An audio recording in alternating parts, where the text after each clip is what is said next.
구약성경 사사기 21장 말씀을 같이 보겠습니다. 1절에서 12절까지를 보겠습니다. 구약성경 399페이지입니다. 사사기 21장 1절부터 12절 한 절씩 교독으로 읽겠습니다. 이스라엘 사람들이 미스바에서 맹세하여 이르기를 우리 중에 누구든지 딸을 베냐민 사람에게 아내로 주지 아니하리라 하였더라. 백성이 베델에 이르러 거기서 저녁까지 하나님 앞에 앉아서 큰 소리로 울며 이르되 이스라엘의 하나님 여호와여, 어찌하여 이스라엘에 이런 일이 생겨서 오늘 이스라엘 중에 한 지파가 없어지게 하시나이까 하더니 이튿날에 백성이 일찍이 일어나 거기에 한 제단을 쌓고 번제와 화목제를 드렸더라. 이스라엘 자손이 이르되 이스라엘 온 지파 중에 총회와 함께하여 여호와 앞에 올라오지 아니한 자가 누구냐 하니 이는 그들이 크게 맹세하기를 미스바에 와서 여호와 앞에 이르지 아니하는 자는 반드시 죽일 것이라 하였음이라. 이스라엘 자손이 그들의 형제 베냐민을 위하여 뉘우쳐 이르되 오늘 이스라엘 중에 한 지파가 끊어졌도다. 그 남은 자들에게 우리가 어떻게 하면 아내를 얻게 하리요? 우리가 전에 여호와로 맹세하여 우리의 딸을 그들의 아내로 주지 아니하리라 하였도다. 또 이르되 이스라엘 지파 중 미스바에 올라와서 여호와께 이르지 아니한 자 누구냐 하고 본즉 야베스 길라앗에서는 한 사람도 진영에 이르러 총회에 참여하지 아니하였으니 백성을 계수할 때에 야베스 길라앗 주민이 하나도 거기 없음을 보았음이라. 회중이 큰 용사 12,000명을 그리로 보내며 그들에게 명령하여 이르되 가서 야베스 길라앗 주민과 부녀와 어린아이를 칼날로 치라. 너희가 행할 일은 모든 남자 및 남자와 잔 여자를 진멸하여 바칠 것이니라 하였더라. 그들이 야베스 길라앗 주민 중에서 젊은 처녀 400명을 얻었으니 이는 아직 남자와 동침한 일이 없어 남자를 알지 못하는 자라. 그들을 실로 진영으로 데려오니 이것은 가나안 땅이더라. 아멘.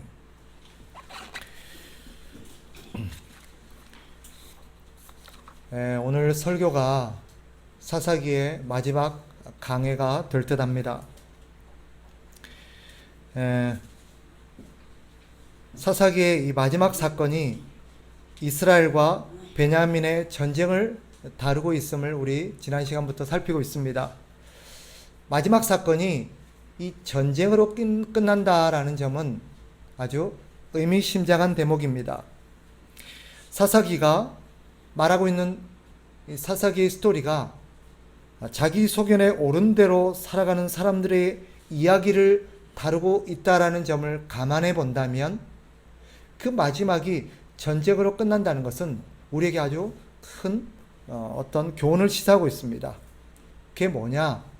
결국 자기 소견에 옳은 대로 살아가는 사람, 그들의 삶의 종착점이 무엇인가를 보여주는 거예요. 그 종착점이 무엇입니까? 전쟁입니다. 자기 소견에 옳은 대로 살아가는 사람들, 그 삶의 끝은 결국 전쟁으로 끝난다는 거예요. 왜 그렇습니까? 서로의 의견과 욕심은 반드시 충돌하기 때문입니다.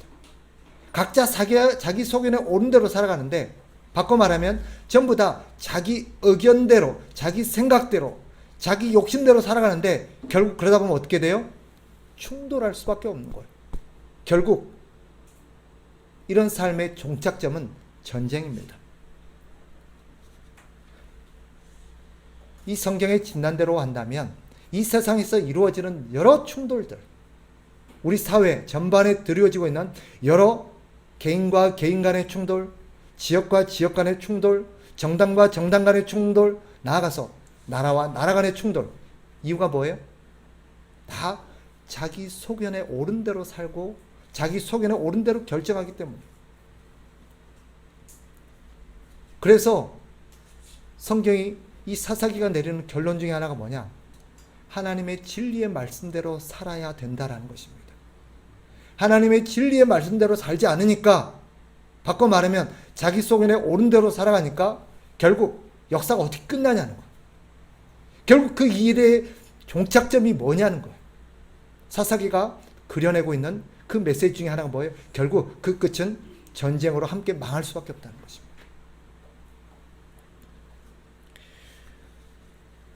이게 사사기가 그려내는 중요한 메시지 중에 한 가지입니다. 자기 속에 옳은 대로 살아가면 어떻게 되느냐? 결국 전쟁이 일어나고 그 전쟁으로 패망하게 된다. 이게 사사기가 그려내고 있는 중요한 메시지입니다. 우리가 보듯 이 이스라엘과 베냐민 간에도 결국 전쟁으로 끝납니다. 왜 이렇게 전쟁이 일어나죠? 이 사사기의 진단, 성경의 진단대로 하면 다 서로의 생각대로 살고 서로의 의견이 옳다고 주장하고 서로의 의견이 결국 충돌한 결과입니다. 만일 이들이 처음부터 하나님의 진리의 말씀을 따랐던들 이렇게 충돌할 리가 없죠. 이 전쟁의 승부는 이스라엘의 승리로 끝나죠. 물론 뼈아픈 승리로 끝납니다. 과연 이걸 승리라고 할 수 있을까 싶습니다.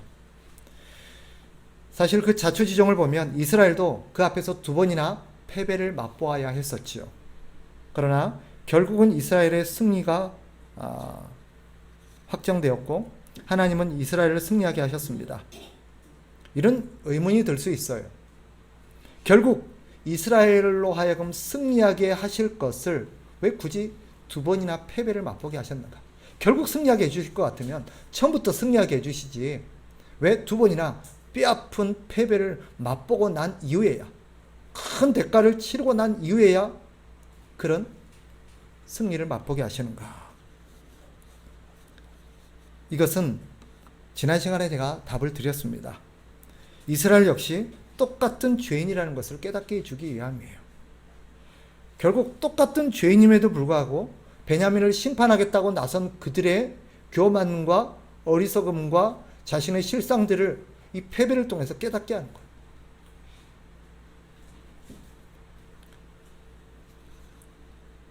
그렇다면 이 베냐민이 결국 전쟁에서 패배했다라는 것은 무엇을 의미합니까? 마찬가지입니다. 그들 역시 하나님의 심판을 받아 마땅한 그런 죄인이라는 것을 보여줍니다. 두 차례의 승리로 베냐민은 어쩌면 기고만장했을지도 모릅니다. 하나님이 우리 편이라는 둥, 내가 옳았다는 둥, 결국 내가 맞았다는 둥, 그렇게 생각했을 수도 있어요. 또 그들이 승리한 요인이 자신들이 싸움을 잘해서, 자신들이 힘이 세서, 자신들이 머리가 좋아서, 자신들이 전략을 잘 세워서, 자신들의 무기가 좋아서 결국 자기들의 힘이라고 착각했을 수도 있습니다. 그러나 사실 결과적으로 놓고 보면 이들은 두 번의 승리 앞에 그들에게 승리가 주어졌을 때 사실 그들은 하나님 앞에서 겸손하게 자신을 성찰했어야 합니다. 뭐라고요? 내가 승리해도 되는 건가? 이게 내가 옳아서 승리한 건가? 이게 내 힘으로 승리한 건가? 어쩌면 나에게 주어진 이런 승리가 하나님이 나에게 뭔가 회개할 기회를 주시는 게 아닌가? 나를 돌아볼 기회를 주시는 게 아닌가? 그러나 그들은 그런 결과에 대해서 어떠한 성찰도 없었고 그에 따른 회개도 없었습니다. 은혜에 대한 감사도 없었습니다. 결국 이들의 처참한 패배가 보여주는 것은 하나님의 분명한 메시지죠. 하나님은 너희 편이 아니라는 것.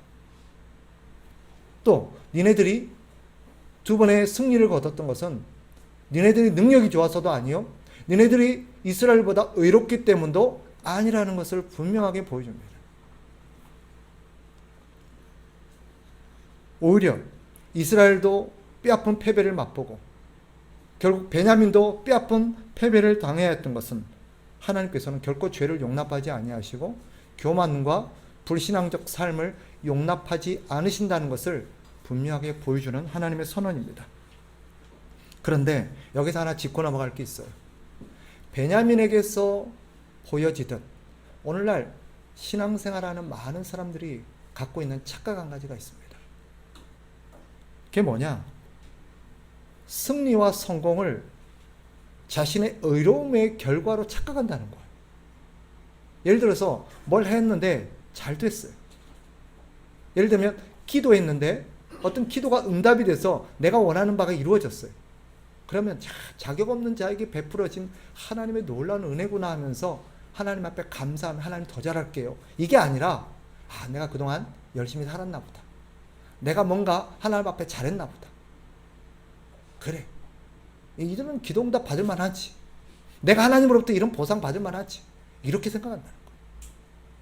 내가 어떤 장사를 한다든지 어떤 일을 했어요. 어떤 시험을 쳤어요. 그런데 결과가 좋았어요. 그럼 뭐라고 생각해요? 야, 하나님께서 나에게 이런 값진 은혜와 이런 성과를 주신 이유가 뭐지? 오히려 자신을 성찰하고 돌아보면서 하나님 앞에 내가 더 내 자신을 돌아보면서 하나님 앞에 더 겸비하고 바른 자세로 신앙생활하라는 하나님 뜻인갑다. 이렇게 생각하는 사람이 드물어요. 어떻게 이해하죠? 야, 내가 열심히 살았지. 내가 잘 살았지. 내가 참 머리가 좋았지. 내가 참 노력을 많이 했지. 또 하나님을 조금 떠올리는 사람도 기껏해야 어떻게 이해합니까? 하나님을 거기다 결부시키는 사람도 기껏해야 하나님이 내가 잘해서 내가 열심히 해서 복 주셨다. 그 정도로 이해를 합니다. 결국 자신이 잘나서 그런 결과를 얻었다고 생각하는 신앙인들이 너무너무 많습니다. 저를 포함해서. 심지어요, 이렇게 생각하는 사람도 있어요. 성공은 하나님의 축복이다라는 이상한 도식을 세웁니다. 잘 되면 하나님의 뜻. 내가 어떤 일을 했는데 잘 돼요. 이게 하나님 뜻인가 보다. 지난번에도 말씀드렸지만 이게 참 무서운 논리예요. 그럼 안 되면 무조건 하나님 뜻이 아닙니까? 어떤 일을 했는데 고난이 와요. 이거 하나님 뜻이 아닌가 보다. 때려쳐야겠네. 그렇게 이해해야 됩니까? 그런데 오늘날 의외로 많은 신자들이 잘 되면 하나님의 뜻이라고 생각하고 계속해서 그 길로 나가요. 그 일이 옳은지 그른지 거기에 대해 고민도 하지 않고 묻지도 않습니다. 성공은 다 하나님의 뜻이라고 생각합니다. 그러니 어떤 성도는 불의한 방법으로 돈을 모았음에도 불구하고 내가 이렇게 부자가 된 것이 하나님이 복을 주셔서 그렇다라고 자랑을 해요. 어떤 분들의 간증을 보면 기가 막힙니다.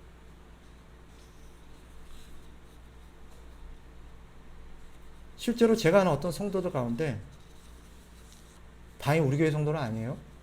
예전에 경험했던 성도입니다. 술집을 운영해요.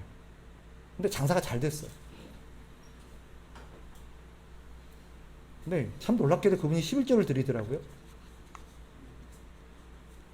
그런 믿음이 있다는 게 참 귀해요. 근데 그 11조를 들으면서 뭐라고 고백하냐면 하나님이 나에게 복을 주셔가지고 이 사업증이 잘 되게 해주셨다. 그럴까요?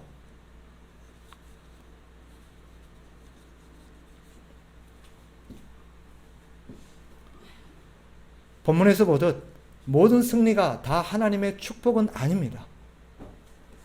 어쩌면 베냐민은 첫 번째 싸움에서 패배하는 것이 더 나았을지도 모릅니다. 차라리 그랬더라면, 차라리 첫 번째에서 패배를 맛보았더라면 오히려 그들은 그것이 회개의 기회가 되었을지도 모릅니다. 그런데 하필이면 그때 승리를 해서, 성공을 해서, 일이 잘 풀려버렸어. 걷잡을 수 없는 길로 갔고 결국 어떻게 합니까? 한 지파가 멸문지화의 위기에 놓이게 돼요. 망하게 되는 거예요. 오히려 이 베냐민의 입장에서는 성공이 독이 되었던 것입니다. 여러분, 모든 성공이 다 복은 아니에요. 때로는 성공하지 말았어야 될 일들이, 잘 되지 말았어야 할 일들이, 성취되지 말았어야 될 일들이 성취되어서 결국 회개할 기회나 돌이킬 기회를 얻지 못하고 떠나버리는 경우도 있습니다. 여러 차례 봤습니다. 저는 이렇게 기도한 적 있어요. 하나님, 저 집사님 저 사업 안 되게 좀 해주세요. 하나님, 저분 이번에 저 직장 좀 떨어지게 해주세요. 제가 이렇게 기도한 적도 있어요. 왜냐하면 저 사람이 저 사업장을 하게 되고 저 직장으로 가게 되면 불보듯 신앙에서 멀어질 것은 명확한 일이었어요. 제 짧은 소견이었을지 모르지만 저는 안 되게 해달라고 기도했어요. 근데 또 붙더라고요. 모르겠습니다. 나중에 그분이 하나님 앞에서 더 신앙생활 잘하지 못한다는 보장은 없지요. 하지만 적어도 제가 보았던 그 시기만큼은 제가 우려했던 대로 신앙에서 멀어졌고 하나님에게서 멀어졌습니다.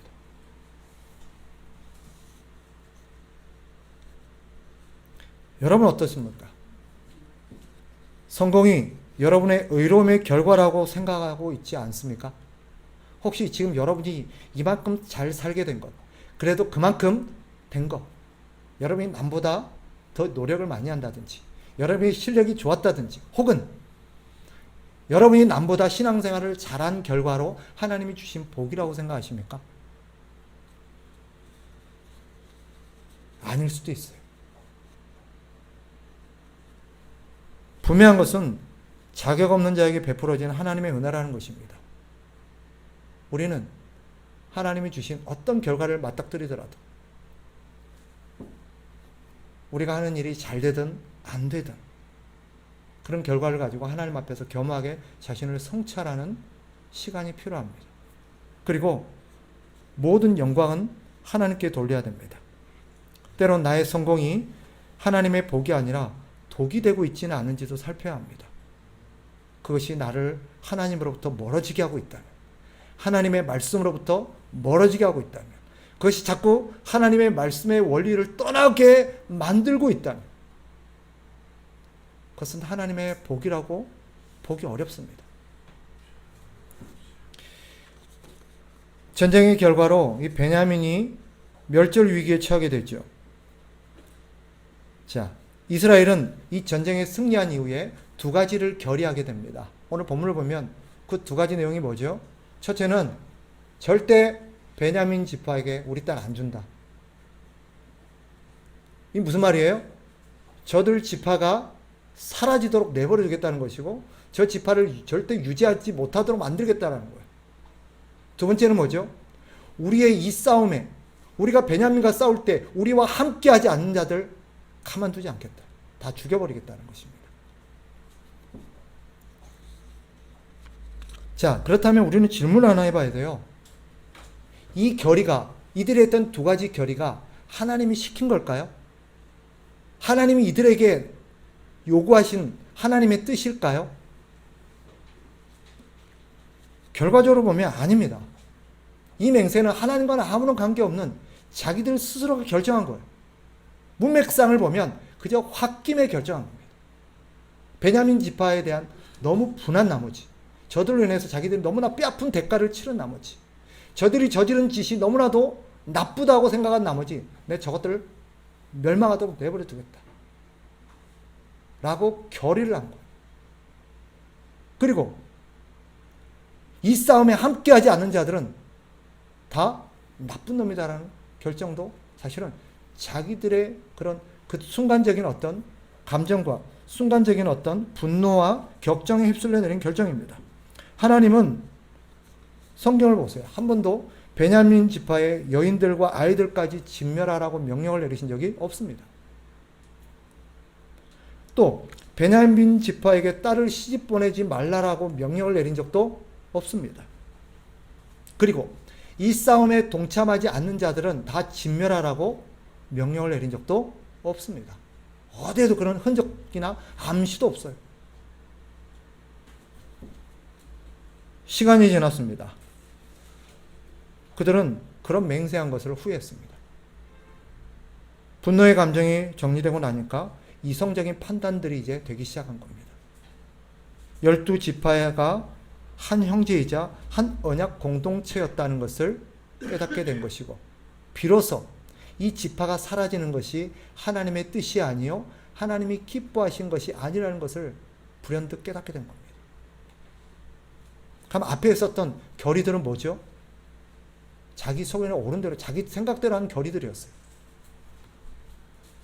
결국 그들은 베냐민 지파를 위해서 여자를 구할 방안을 모색하죠. 그들이 궁리한 방법이 뭐예요?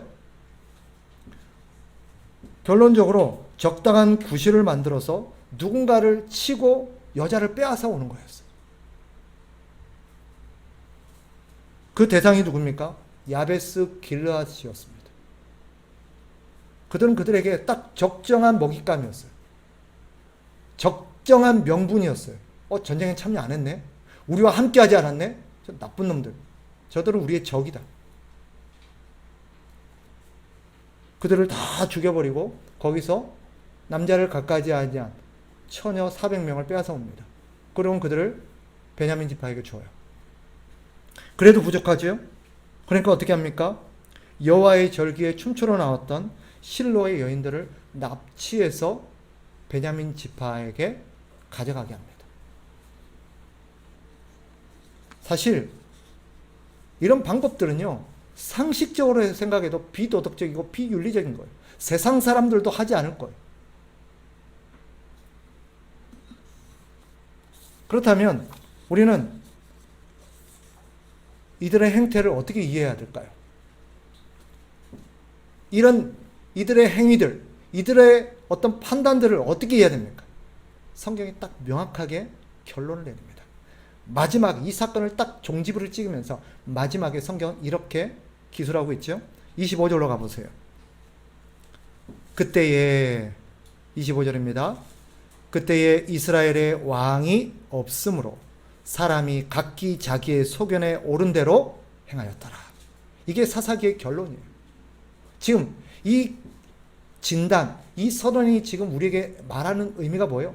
앞에서 나오는 모든 지금 이스라엘 백성들, 베냐민 지파의 모든 행동들은 하나님과는 무관한 거예요. 하나님으로부터 나온 게 아니에요. 하나님이 그들에게 요구한 것도 아니에요. 다 뭐예요? 자기 소견에 옳은 대로 행한 결과였어요. 이게 사사기의 진단이에요. 그런데 재밌는 것은요,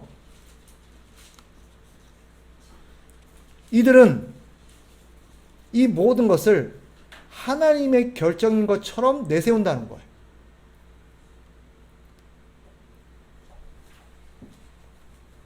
왜 이런 주장을 할까요? 사실 문맥을 보면 그들은 중간중간마다 이런 결정을 내릴 때 뭐합니까? 예배를 드려요. 하나님 앞에 제사를 드려요.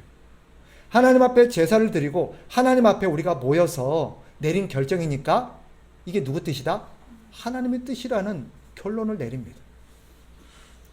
그리고는 그 뜻에 동참하지 않는 사람은 하나님의 뜻에 반한 사람이고 하나님의 적이고 그들은 심판받아 마땅한 사람이라고 결론을 내립니다. 이런 무서운 논리, 속칭 마녀사냥 같은 이런 논리가 교회사에 수없이 자행되어 왔습니다. 여러분에게 물어볼게요. 저를 보세요. 교회에서 예배를 드리고 결정하면 다 하나님의 뜻입니까? 교회에서 성도들이 결의를 하고 만장일치로 결정하면 그게 곧 하나님의 뜻입니까? 거기에 동참하지 않는 사람은 하나님의 뜻에 반한 사람이고 그 사람은 심판받아 마땅한 사람이고 하나님의 저주가 임해야 됩니까? 오늘 성경을 보세요. 그들이 뭐라고 말하냐면 하나님은 그렇게 결정한 바도 없는데 18절로 가봐요. 그들이 뭐라고 말하냐면 자기들의 뜻에 함께 참여하지 않을 경우 뭐라고 말하냐. 그러나 18절 우리가 우리의 딸을 그들의 아내로 주지 못하리니 이는 이스라엘 자손이 맹세하여 이르기를 딸을 베냐민에게 아내로 주는 자는 저주를 받으리라 하였습니다. 지금 뭐라 그래요? 자기들이 내린 결정에 따르지 않게 되면 뭐가 된대요? 하나님의 저주가 임한대요. 그런데 이런 얘기를 들었을 때 여러분 어떻게 반응해야 돼요? 예를 들어서 제가 여러분에게 이런 결의를 했다고 칩시다. 자, 여러분 오늘 우리가 구약이 이스라엘 공동체예요. 베냐민과 전쟁을 할 겁니다. 모두가 동의하십니까? 네, 동의합니다. 근데 반대하는 사람이 있어요. 오늘 이거 우리가 동의했으니까, 우리가 결정했으니까 이건 하나님의 뜻입니다. 따르지 않는 자는 하나님의 뜻을 반대하고 하나님께 불순종하는 자로 간주, 그에게는 하나님의 저주가 임할 겁니다. 그럼 여러분 어떻게 생각해야 돼요? 아멘. 맞습니다. 그러실 겁니까? 근데 기가 막힌 거는요, 오늘 이스라엘 백성들의 공동체가 보이죠. 전부 다 아멘 한다는 거예요. 오늘날 교회도 마찬가지예요. 저는 그런 현장을 봤어요. 교회에서 결의했으니 이게 하나님의 뜻입니다. 따르지 않는 자는 하나님의 심판을 받을 겁니다. 심지어는요, 자기 공동체 그 결정에 따르지 않는 자에게 막 저주를 퍼부으면 상대들은 어떻게 합니까? 두려워요. 진짜 하나님의 저주가 임하는 거 아니야?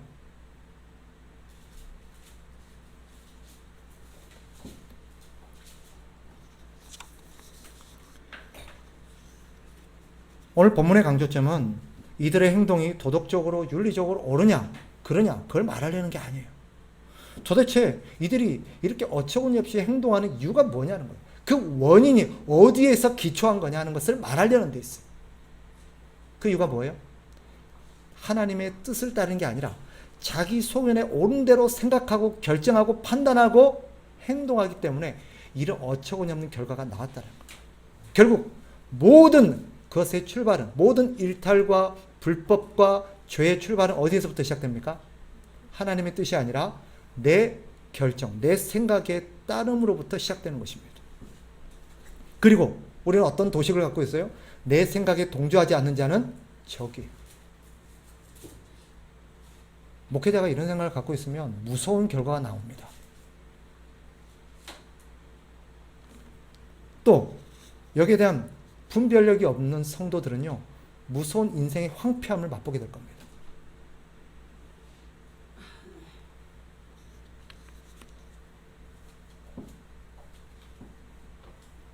이들에게, 이스라엘 백성들에게 하나님의 말씀은 도대체 뭘까요?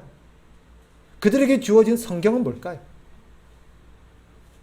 결과적으로 보면 참고사항입니다. 참고사항. 즉 참고해서 자신의 생각에 부합하면 또 도움이 되는 내용은 받아들이고, 내 생각과 맞지 않고 내게 별로 도움이 안 된다고 생각하면 거부하는 거.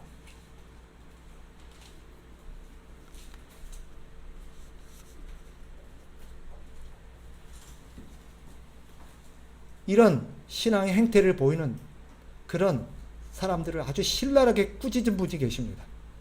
누군지 아세요? 예수님이에요. 바리새인들이 그 짓을 했어요. 바리새인들이 다 그 짓을 했어요. 그러니까 예수님이 그들을 향해서 뭐라고 말합니까? 들어보세요.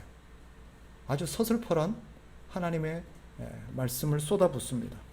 23절, 마태복음 23장 23절에서 24절 말씀입니다. 화 있을진저, 이렇게 시작돼요. 화 있을진저, 진짜 저주가 누구에게 임하는지 잘 들으라는 거예요. 화 있을진저, 외식하는 서기관과 바리새인들이여, 너희가 박하와 회향과 근처의 11조는 들이되 율법의 더 중한 바 정의와 긍휼과 믿음은 버렸도다. 그러나 이것도 행하고 저것도 버리지 말아야 할지니라. 맹인된 인도자여, 하루살이는 걸러내고 낙타는 삼키는도다. 무슨 말인지 아십니까? 하루살이는 걸러내고 낙타는 삼킨다. 별로 도움이 안 되고 유익이 안 되고 고생만 할 것 같은 일은 뭐 하는 거예요? 뱉어버려요. 거절하는 거예요. 낙타는 뭐예요? 아주 큰 도움이 될 것 같고 유익이 될 것 같고 자기에게 보탬이 될 것 같으면 어쩝니까? 받아들이는 거예요. 이 무서운 논리가 신앙에 그대로 적용됩니다. 그래서 어떤 사람들은요, 그 야고보서에 보면 야고보 사도가 아주 신랄하게 꾸짖죠. 성도들을 가려서 봤냐? 가난하고 별 볼 일 없고 허름한 옷을 입고 있으면 저 와서 앉든지 말든지 내버려두고, 휘황찬란한 비단 옷을 입고 좀 있어 보이고 세도가 같은 사람이 오면 벗은 발로 나서서 상속으로 맞아들이는 이런 행태에 대해서 야고보 사도가 아주 꾸짖죠. 이게 뭐예요? 걸러내는 거예요. 별로 돈이 안 되는 사람은 뱉어버려. 돈이 되는 사람은 어서 옵시오.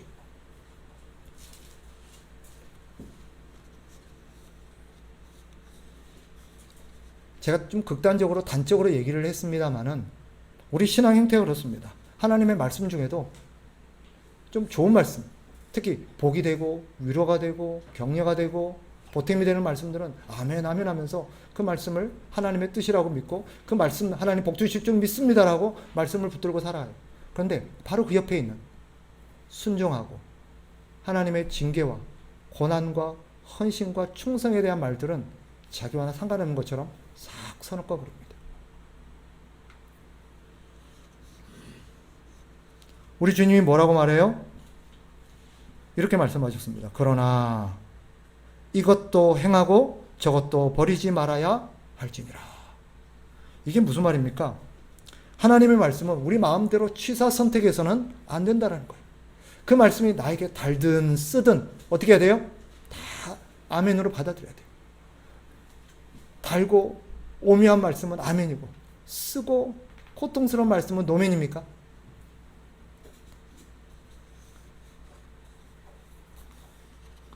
신앙이 있다는 것은, 신앙인으로 살아간다는 것은 오늘 말씀과 관련해서 결론을 내리면 어떤 외적인 형식, 그런 것들을 따른다고 신앙이 있는 게 아닙니다.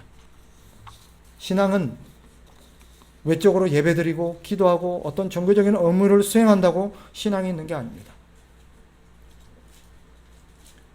오늘 본문에서 보이듯 이스라엘 백성들 역시 자기 소견에 옳은 대로 살아간다고 성경의 진단을 받았죠. 이들은 자기 소견에 옳은 대로 살아가는 사람들이라고 성경에 손을 딱 껐습니다. 그런데도 그들은 뭐예요? 예배는 꼬박꼬박 드립니다. 하나님 앞에 제물은 꼬박꼬박 드려요. 사사기 20장 26절 보세요. 그들이 전쟁에 패배했을 때도 어떻게 했습니까? 하나님 앞에 제사는 드렸어요. 오늘 본문 4절에도 보세요. 그들이 전쟁을 마치고 나서 하나님 앞에 역시 번제와 화목제를 드렸다고 말합니다. 당시 신앙의 타락을 경험하고 타락의 극을 달린다라고 진단받았던 그들도 의식적으로는 여전히 신앙생활을 했어요. 오늘날 같으면 주일 예배는 빠지지 않고 해야 될 봉사는 꼬박꼬박 했습니다.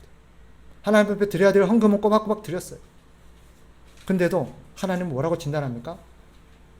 저들은 자기 소견에 옳은 대로 살아가는 자들이다.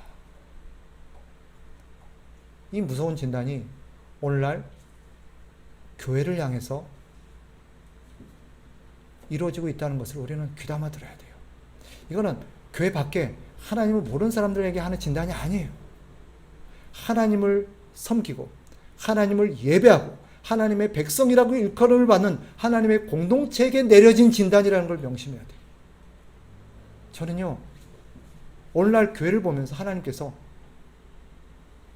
저들은 자기 소견에 옳은 대로 살아가는 자들이다 라고 진단하며 우리가 행해지는, 주님의 이름으로 행해지는 모든 행위들을 자기 소견에 옳은 대로 행한 삶의 결과물로 하나님께서 정리해버릴까 봐 두렵습니다.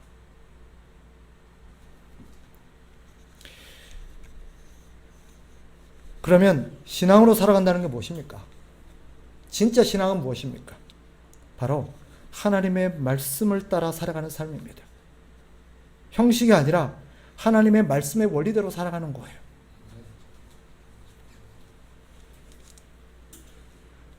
내가 신앙생활을 하고 있는지, 내가 신앙생활을 바르게 하고 있는지 여부는 내가 뭘로 알 수 있느냐? 내 삶의 모든 원칙, 기준들이 어떤 예배에 참여하고 있느냐? 어떤 봉사를 하고 있느냐? 이런 걸로 따지지 마세요. 이런 건 아니에요. 중요한 건 뭐예요? 내가 신앙생활을 제대로 하고 있는지는 내 삶의 모든 원칙들이 하나님의 말씀을 따르고 있느냐, 내 소견을 따르고 있느냐로 결정되는 것입니다.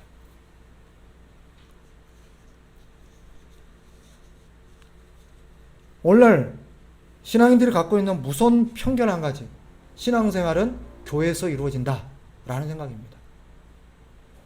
이것을, 이 도식을 깨놓지 않는 한 결코 바른 신앙은 이루어지지 않습니다. 교회는 잘 들으셔야 돼요. 교회는 우리의 신앙이 구현되는 지극히 일부분에 불과한 거예요. 모든 신앙은 교회에서 이루어지는 게 아니에요. 교회는요, 주일날 하루 이 교회 생활은 우리 신앙생활의 지극히 일부분에 불과해요. 오히려 우리 신앙이 구현돼야 될 현장은 우리 삶의 현장들이에요. 여러분이 속해 있는 가정이고요. 여러분이 다니는 직장이고요. 여러분이 다니고 있는 학교고요. 여러분이 발을 들고 있는 모든 사회 공동체. 신앙은 바로 거기서 하나님의 말씀의 원리대로 구현되어야 되는 거예요. 그게 신앙생활이에요. 왜 교회로만 국한시킵니까? 내가 주일날 교회 갔기 때문에 신앙생활 했다라고 하는 것은 정말 어처구니없고도 무서운 편견입니다. 또 한 가지, 교회 안의 일처리 방식과 교회 밖의 일처리 방식이 다른 것은 이게 바로 성경이 예수님 말씀하신 위선입니다. 외식하는 거예요. 많은 사람들이 교회 안의 일처리 방식과 교회 밖의 일처리 방식이 달라요. 제가 제일 싫어하는 표현 하나, 교회는 은혜로 해야 합니다.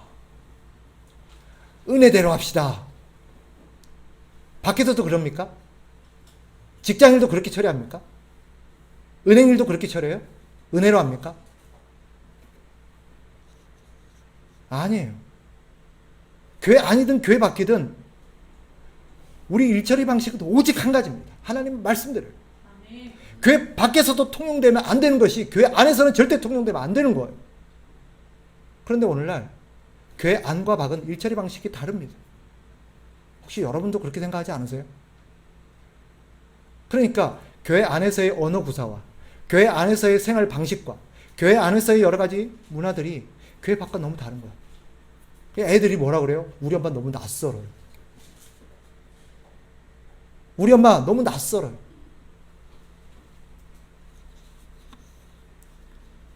그리고는 뒤에서요, 조소의 눈길을 보내요. 헐, 집에서나 저러지.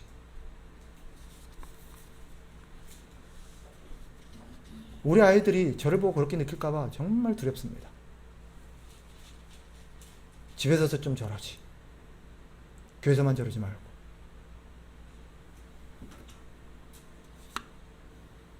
물론 제일 두려운 분은 저 뒤에 앉아 계신 분이에요. 너나 좀 잘하세요. 이럴까봐. 말씀을 정리할게요. 오늘 사사기가 우리에게 말하려는 메시지. 오늘 본문이 우리에게 그려내고 있는 메시지. 딴 건 지금까지 다 잊으셔도 좋아요. 우리가 사사기를 지금까지 공부해왔고 함께 묵상했어요. 사사기를 통해서 하나님께서 우리에게 이거 한 가지는 확실하게 심어주고자 하는 메시지가 있습니다. 뭐냐? 신앙으로 산다는 것은